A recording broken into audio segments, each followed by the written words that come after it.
Hey, what is good, guys? I'm on day 185 of my semen retention streak, and today I'm diving into the next chapter on the Semen Retention Miracle Book by Joseph Peterson, The Secret to Health, Wealth, Longevity. This next chapter, guys, is about the ancient wisdom surrounding semen retention, its origins, and there are so many gold nuggets in here.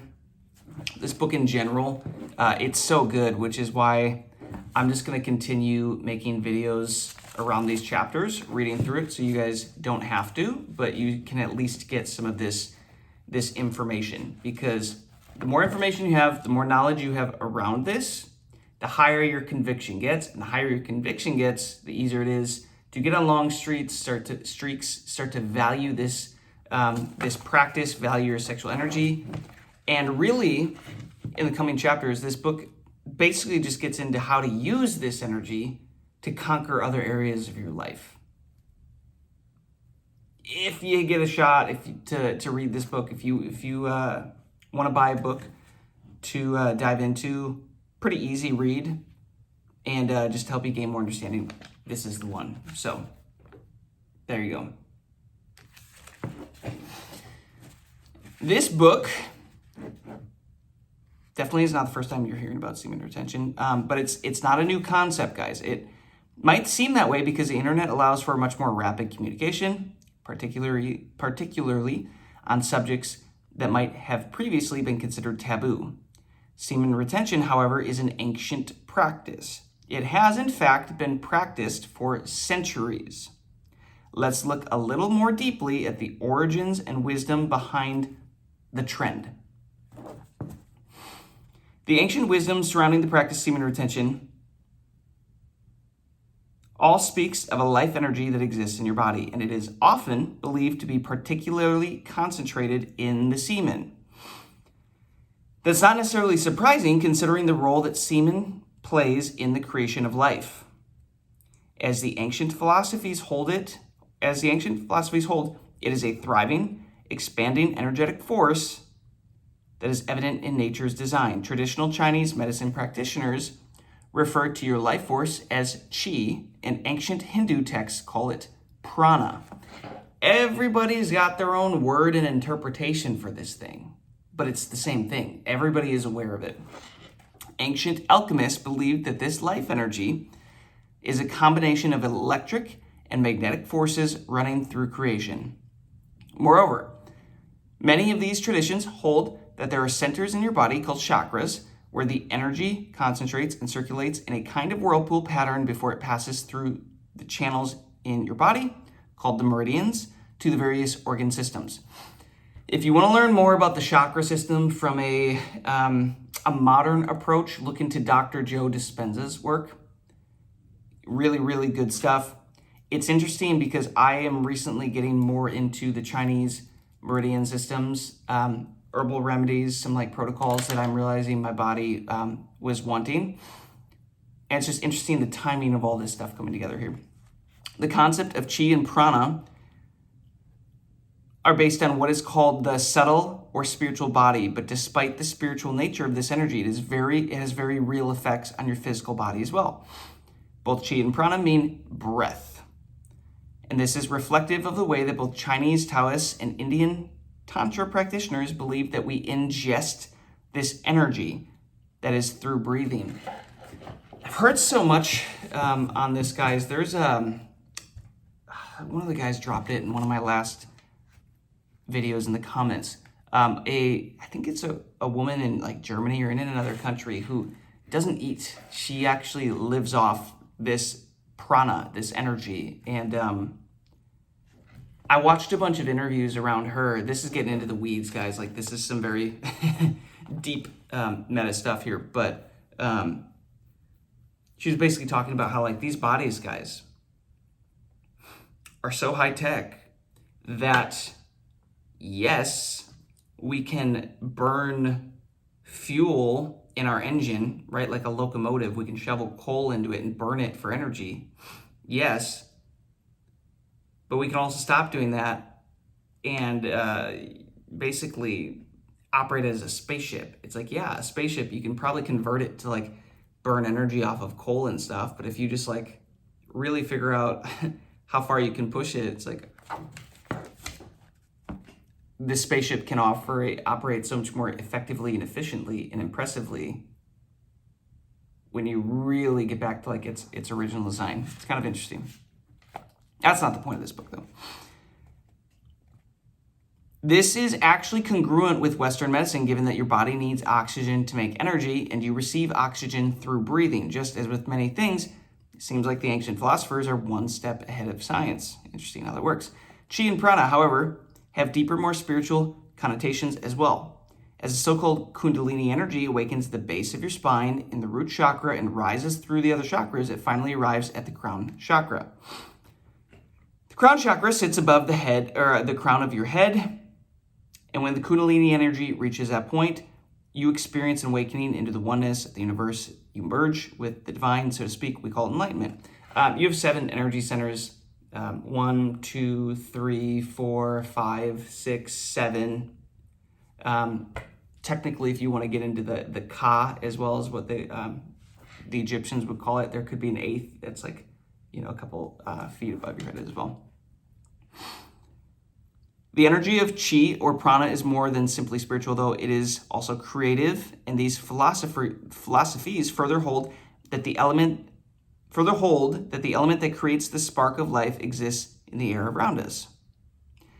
Many call it ether, but it can be harnessed and stored in your sperm.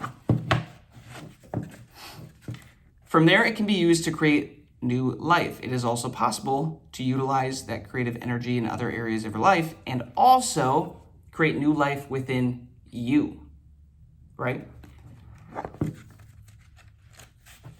Reproduce yourself. Transmutation and alchemy. The practice of semen retention is based on the principle of transmutation. The idea originated in alchemical schools of thought that date back to the Hellenistic period. This is the time period between the death of Alexander the Great in 323 BC and the rise of the Roman Empire in 31 BC. During the Hellenistic period, many Greek philosophers became interested in the Egyptian schools of mystery. It was as a result of this interest that the combination of Greek and Egyptian philosophies, which came to be known as alchemy, was born. In fact, there is a philosophy known as Hermeticism that was developed out of this union and is responsible for documenting the principles of alchemy. Now, by the way, guys, in the last chapter, if there's ever stuff that gets too complicated, like especially scientifically with these words, I'm not going to include it in here. You can read the book if you really want to dive into it. This chapter and the next few are so good. All this energy is so good, and it is comprehensible and digestible. I'm just giving you the whole chapter here and then my thoughts on it.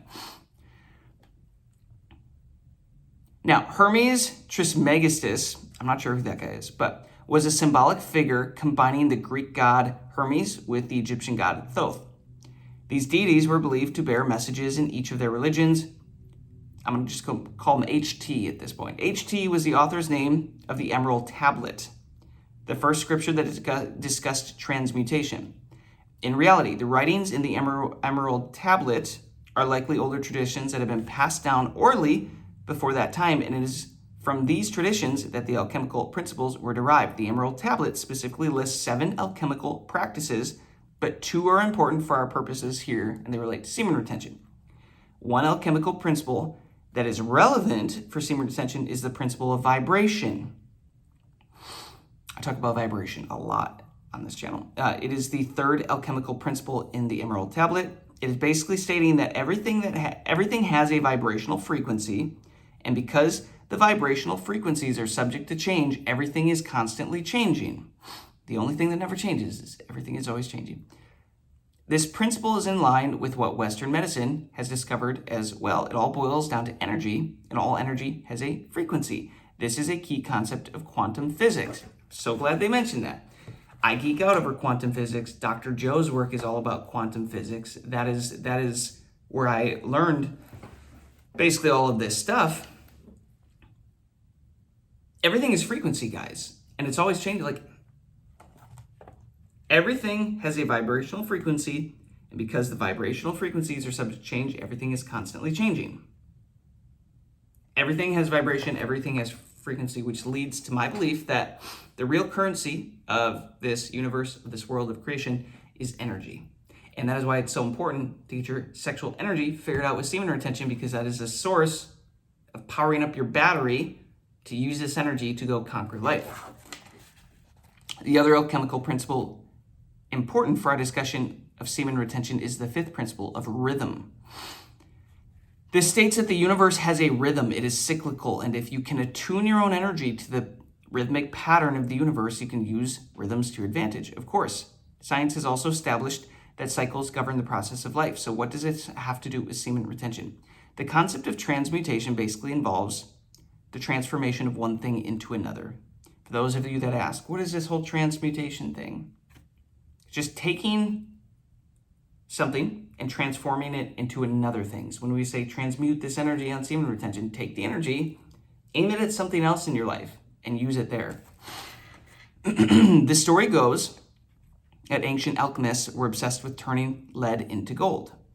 But many people interpret this as a metaphor. In fact, Pythagoras, a Greek philosopher, taught his followers about what would be later realized as semen's alchemical properties. He knew that semen was a vital fluid that was substantively similar to the tissues of the brain, and he understood the role it played in creative energy. Interesting. He taught his followers that such energy is best conserved for the brain rather than expended in a wasteful manner. That doesn't necessarily mean being celibate, just not being wasteful or stupid with it. A Pythagorean physician named Aelmian also claimed that semen, if properly conserved, would be transformed into nourishment for the brain. Maybe this is why myself and all these other men talking about this stuff on their channels talk about how they're getting so much more accomplished in life, how they can think clearer, how they just have more energy, like they can just, we're operating at another level of life. There you go. This is why. They were not only the philosophers of their time to think, they were not the only philosophers of their time to think that. In fact, Aristotle, Plato, Leonardo da Vinci, Isaac Newton, and Beethoven are all examples of philosophers, creatives, and highly successful people who practiced the concepts of semen retention. That sounds like too many coincidences. Why would they all be doing this and all be at the top of their game? Interesting. This is how transmutation applies to semen. You can harness this vital creative life force and direct its energy toward other applications of your life. This doesn't mean it can't also be used for its purpose to create life and allow for sexual pleasure. But if it is not wasted, you can use that power, that energetic force in other areas of your life. I'm going to read that again. This doesn't mean it can't also be used for its purpose to create life and allow for sexual pleasure. Duh, it can. But if it is not wasted, you can use that powerful energetic force in other areas of your life as well. That's the whole point of this journey. To understand how this principle works, let's take the example of anger. Anger is a fiery emotion that is born in the amygdala of your brain. That's part of your brain that gets activated by fear. The sympathetic nervous system, remember that's the fight or flight we talked about in previous chapters. It stimulates this area of the brain, which causes the release of cortisol, adrenaline, among other hormones. The purpose of these hormones is to focus your attention and prepare your body for action. This alert state often takes the form of anger, which can be very helpful if you need to increase aggression, fight for your life, or fend off a predator. Alchemists teach that this fiery emotion of anger can be transformed or transmuted into passion. It might be a passion for justice. Anger fueled the women's liberation movement. That's great. It can also be a creative passion. And by the way, look into the role that the Rockefellers and groups like that played into the whole women's liberation movement, and look at what the intentions were behind that. It's quite interesting. Doesn't shock me. It can also be a creative passion. In this way, what can sometimes be a destructive energy force can be transformed into creative energy for making the world a better place. Bingo. You might be wondering exactly how semen retention can be transformed, so let's look at the components of semen retention, how they are similar to those found in the brain, which is the root of all our actions. SR in the brain. The brain and semen both contain high levels of chemicals such as sodium, magnesium, lecithin, but one of the most important chemicals for our purpose here is phosphorus. The name phosphorus means light bringer, and in fact, phosphorus does produce a fiery reaction when administered internally. It stimulates the nervous system in a powerful way. Moreover, it's essential for life since it's an important component of DNA and other genetic material. Its action did not go unnoticed by early alchemists either. In fact, phosphorus is the philosopher's stone. I haven't read that book, but I hear it's really good. That is the central symbol of alchemy. It is meant to symbolize the light within DNA and in nature.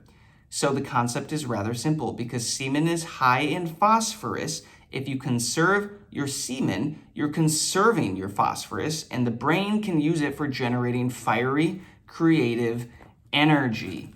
Bingo! Could this also be why they say when the sperm meets the egg for the first time and they combine, there is a flash of light? Phosphorus meaning light bringer. Interesting. If you waste it, you will lose the opportunity to direct that fiery energy towards your external goals. Guys, when I tell you I have a fiery desire, like excitement for life again that I had lost for a really long time, this makes perfect sense. This is the explanation for it. Conserving it means the brain gets to use it. I heard somebody comment, or I saw somebody comment on one of my posts, like this whole thing about, well, I gotta use it or lose it, use the semen or else I lose it. It's like, brother, no, if you use it, you lose it. It's the opposite of what you're trying to say. If you use your SR, guys, if you use your semen, guys, if you release the sexual energy, you lose it. You shot it out of you. Whereas if you hold on to it, other parts of your body, your brain gets to use it, and that transforms your life. That doesn't mean you should refrain from having sex altogether, especially guys, like, there's gonna come points where you get on this journey long enough and you start attracting beautiful, high-value women, you become a man that can support a family, provide for a family, like, you become a new version of yourself. This is the point where I would start learning to have sex without releasing. That is my goal. Because let's be real, guys. Like, sex is awesome. Sex is a gift. It's fun. I love it. I love women, right? But you got to be able to do it, one, with someone that isn't just going to take your energy and run away, and two, you have to learn how to still conserve your sexual energy while you're doing it. This book gets into that a lot. That doesn't mean you have to refrain from having sex altogether. You do if you're on an SR streak, pretty much, though. If you're in a place where you need to be conserving your energy, healing from stuff, like getting your shit together, you do, in my opinion. But the act of sex should be an opportunity to unite two souls. It should be cherished and respected. If you conserve your semen for those sacred unions at other times, that energy is available for productive uses. Alchemists weren't the only ones who understood these concepts. There are many similarities between the principles of alchemy and the ideas proposed by the Taoists and Tantra yogis. They too understood the energetic principles used by the alchemists, and they realized how important the proper flow of energy throughout the body is for health and well-being. This is why SR is the first domino we tip over as a man if we're needing to work through chronic health issues and just stuff like that. They documented their ideas related to energy flow and health in ancient texts like the Tao Te Ching, the Huang Di Jing. I don't speak these languages, guys. And the Hindu Tantras. In these texts, they discussed the flow of energy through the body and the effect of blocked energy of the various organs. They recognized the association between the energetic flow of physical, mental, and emotional and spiritual health. Furthermore, they recognized how stimulating this energy could attune your vibrational frequencies and energetic rhythm, remember those two big principles, to what you hope to attract in your life. I'm going to say that again. Furthermore, they recognized how stimulating this sexual energy could attune your vibrational frequencies and energetic rhythm to what you hope to attract in your life. Law of attraction, gang. This is why you hear so many of us on these long SR streaks saying, life is getting easier. I think of something and like, it just kind of plays out and it happens. And like, I'm just kind of getting my way. It's weird. You're in a vibrational match with the things you desire. And this also falls in line with the Hawkins state of consciousness.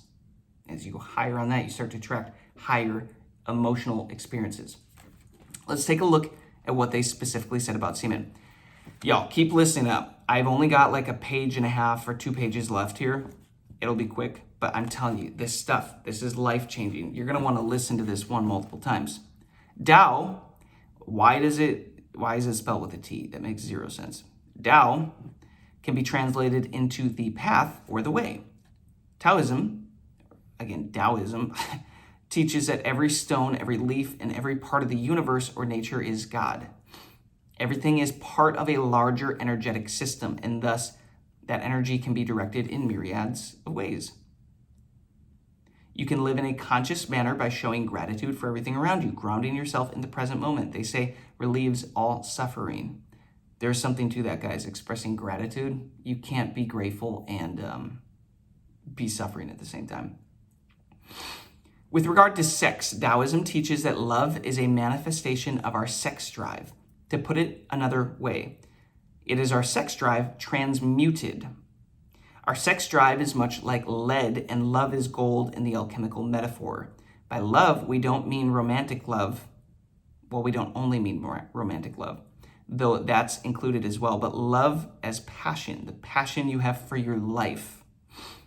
It's a motivating force that drives you to care about yourself and the world around you. Taoism teaches us that we can redirect the creative energy of our sex drive towards the other areas in life as well. There it is again. I'm going to read that again. Taoism teaches that we can direct the creative energy of our sex drives towards other areas in life as well. This is why, guys, every time I get urges, I view them as a gift. I view them as a power-up because I am being entrusted with more energy to aim at other areas of my life. Once my nervous system gets comfortable rewiring to hold that energy, then I can really start to use it. You can use this drive to be passionate about work. Yes, passionate about enjoying the experiences life has to offer, passionate about justice, and passionate about taking care of your health. All that stuff.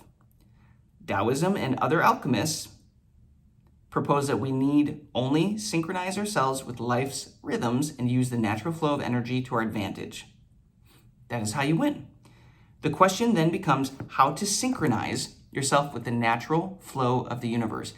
Tao philosophy proposes that you do this by aligning yourself with nature's creative and expansive tendencies. What does that actually mean for you? Self-actualization, realizing your true potential. Because if you are watching this channel, you clearly have a desire to achieve your true potential.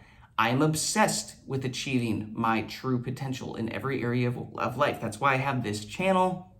That's why I'm going to be starting a community to help men level up and grow. Like, this is what excites me. And discovering your purpose in life and reaching your true potential, those are the human version of creativity and expansion. This is how you align yourself with the flow of the universe.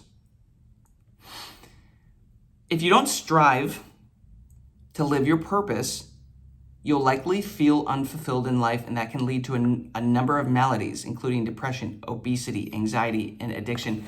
We as men, guys, we are wired for purpose. Purpose. Most, women have a sense of purpose as well, but they tend to lean more into the pleasures of life. Men, we get fulfillment out of purpose, out of having a reason to exist. If you are anxious and depressed and not feeling fulfilled in life, it is probably because you don't feel like you are on your purpose. The SR path, just by default, leads to you discovering, finding your purpose, and locking in and having the energy and the resources to actually do something about it, to make it happen, to manifest it into reality. If you don't strive to live your purpose, you'll likely feel unfulfilled in life, and that can lead to many number of maladies, including depression, obesity, anxiety, and addiction.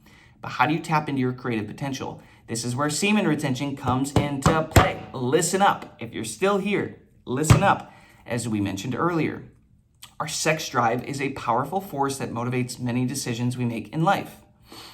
You'd be surprised by how much of what people do in life is motivated by sex, specifically men, women as well. But this is due to nature's creative tendency. It wants us to procreate and continue to thrive. This is the driving force behind evolution. In fact, the entire principle of natural selection is about procreation. It's not about how long you live, although you must live long enough to reproduce. And it's not even about being healthy, although there too, you must be healthy enough to produce and reproduce. It's all about reproduction. That's the motivating factor behind everything in nature. You must accumulate enough resources to grow, to be healthy, and reach reproductive age. And from there, you must have the resources to attract a mate and support offspring. Thus, your instincts and those of all nature around you are geared towards this purpose. Guys, the goal of this SR journey isn't to necessarily just do this forever and be a loner forever and just like hold on to this energy until you explode into a supernova of energy, right? That's not my goal. My goal is to get my shit together. Keep leveling up the health. Keep leveling up the wealth.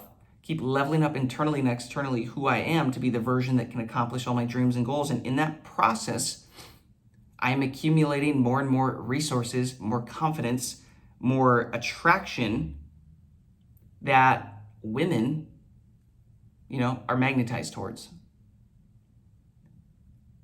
This just naturally and biologically leads back to having a relationship with women and starting a family, right? And reproducing, like these biological programs that we have in our DNA. Humans have added a layer of culture on top of this drive. For example, money is something we give cultural value to, but it really just translates into resources. You can buy shelter, food, and anything else you need to attract a mate and reproduce. And I have noticed, guys, like the more money, the more numbers I keep putting up in the bank account, and I'm not going to get into it too much and like try to flex on y'all. That's not the point of this. What I'm saying is on this journey of self-development, the more I keep leveling up, the more confidence I get, the more money is in the bank, right? Women do respond differently. They just do. They are biologically programmed to look for a stable man that can provide for them and a family, their offspring, the kids, right? They want stability. They want the highest odds, chances of thriving and all that, everybody's surviving. That's a biological need. But what if you took this instinctual drive, this sex drive, and used it more consciously to achieve your goals? Bingo, that is what we are doing here. What if you were able to take that energy and apply it to cultivating your talents and realizing your true potential and purpose in life and creating meaningful relationships? That is the way described in Taoism. Seek first the kingdom, and all these other things shall be added onto you. That's how I interpret that. It's similar to what is expressed in the Hindu tantras as well. The main difference is that the tantric texts are more spiritual in nature. They emphasize using your life force to achieve enlightenment, whereas Taoism focuses on the body and your health. Still, both are based on the concept of universal oneness through consciousness. Thus, this concept that I talk about a lot, where everybody is you pushed out. Thus, we align ourselves to the vibrational frequency and rhythms of the universe. When we do that, we can easily redirect energetical forces to create anything we wish to generate in our lives. It is a matter of transmuting the energetic forces into the changes we wish to see in our lived reality. In Hinduism, the union of male and female energetic forces creates enlightenment. In a way, the energy is transmuted into enlightenment. The Ayurvedic texts. Semen is likened to the essence of a tree. The tree draws that essence from the earth and then circulates to every part of the tree. imparting color and life to the leaves and the flowers. Semen, called virya, similarly gives color and vitality to your body and the different organs within it. The seminal energy is considered to be the secret to good health, and someone who wastes it, it is said, will be unable to achieve either physical, mental, moral, or spiritual development. If you are dealing with health issues that you're trying to fix, this is why we start here with SR. It's considered to be the secret to good health. If you waste it, you're wasting good health. The vital life force, virya, when preserved, is described as having the capacity to open the doors to God's realm, as well as to the higher achievements you hope to attain in life. And this is why, guys, the longer I get on this street, guys, I do feel like I'm connected more to God. I'm becoming more spiritual. I have a greater connection and relationship. And my prayers, I'm telling you guys, it feels like they hold more authority. It feels like things manifest faster, more synchronicities start to happen. I think about something and it happens. You can go through my YouTube channel, past videos, guys. I get into detail about some of the wild stuff that has been happening. And it is similar to the stuff that happens when I go to a Dr. Joe to spend a 7-day advanced retreat, meditate for 35 hours with 2,000 people. The frequency gets so high there that synchronicities just start happening. You start thinking about people, they appear behind you. You start wanting this, it happens. Like manifestations just start happening because the frequency there is so high. You can do this on your own by using this life force, this creative life force, the sexual energy to raise your frequency. See how this works. To put it simply, transmutation of the energy in semen is the process of converting sexual energy into some other motivation, energy, or drive. When you express your sexual energy by having sex, you dissipate your energy with that act. It leaves the body through the sex organ. Not use it or lose it, use it and you lose it. But you can redirect it upward into your higher energy centers, that is, those chakras that circulate qi or jing. Dr. Joe's work is all about this, guys. This is literally all the work comes down to. Look into his stuff if you want more resources. I'm gonna make a list of books you should read and like in what order to do them and everything in my community once it's launched. That'll be good for you. The sexual energy, when redirected, rises through the chakras where it has effects on your physical and mental health and capabilities. For example, the solar plexus, your third center, chakra above the sacral and root chakra, is associated with willpower. If a person lacks willpower, it's an indicator that they're losing sexual energy because it is leaking out of their body through excessive sex or masturbation. Does that resonate with you at all? They can also lose this energy. This is wild, I underlined this. Simply by thoughts associated with desire. What? This is where it comes to like biblical texts of like transform yourself by the renewing of your mind. I will say it's interesting the longer that I get on this retention streak, guys. Again, 185 days today. I'll be posting this video later in my streak, but the longer I've gone, the less I'm focusing on sex. The more I have like decoupled my mind from sex. It's pretty interesting. So you're saying you can also lose energy simply by thoughts associated with desire. It says in the Bible that a man who thinks lustful thoughts has already committed adultery in his heart. And that's in line with what we're referring to here. Interesting. You know, as man thinketh, so is he. That puts a whole new perspective, because that Bible verse right there, I always used to just like, it's stupid, like whatever. I'm not doing the thing. It's fine if I think about the thing. No, it's saying it still leaks the energy. Even thoughts associated with desire expend your sexual energy. I'm assuming it's not as bad per se as doing the act, but it still is a leak.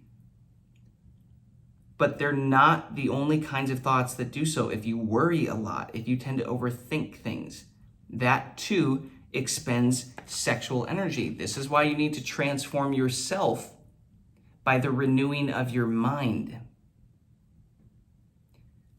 It all is coming back to that. taking your thoughts and your emotions captive and conscious consistently. But if, on the other hand, you channel your sexual energy by conserving it into other areas of your life, like your career, that is what I'm aimed at, then you increase your willpower and transmute that energy into achieving your goals in life. Then you increase your willpower, third center, right? Your solar plexus. And you transmute that energy into achieving your goals in life. When you do this, you align your energetic frequency and rhythms to those found in nature. We've been discussing what the ancient texts say about semen retention and how it can be beneficial for your health and spirituality. In the next chapter that I'll do, we'll cover specific benefits to this practice and discuss the scientific evidence for the benefits. The next chapter, I already read it, it freaking slaps. I will be doing a video on it.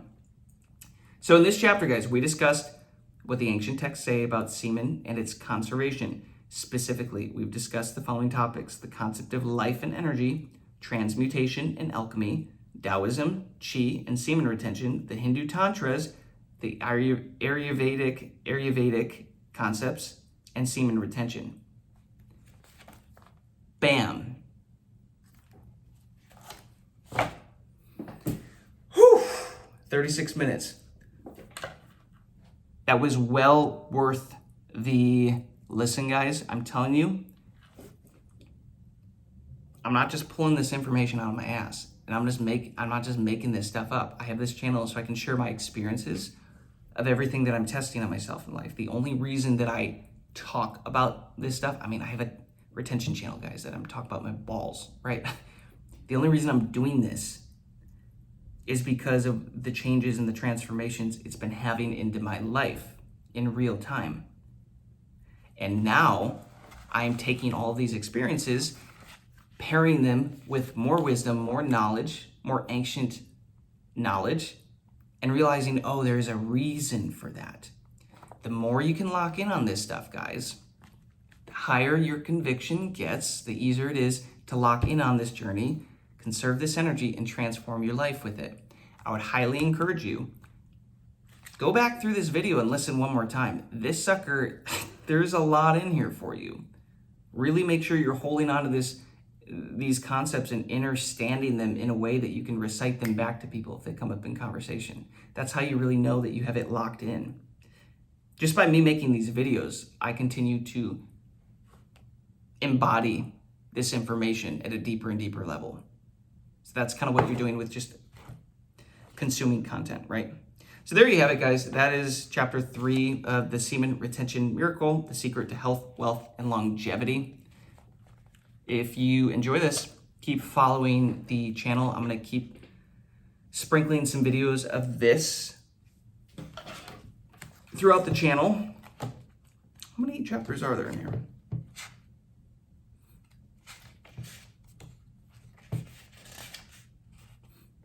$11, basically 10. So we're getting close. We're like a third of the way there. There's so much good stuff coming, guys. So I appreciate you. Glad you're here. Hope you got a nugget out of this. If you got something good out of this, drop a comment below. Let me know what it was. What is the piece of information? Just one gold nugget. What is one thing that you got out of this book today? Share it with the class. I will see you in the next one. Peace, love, abundance.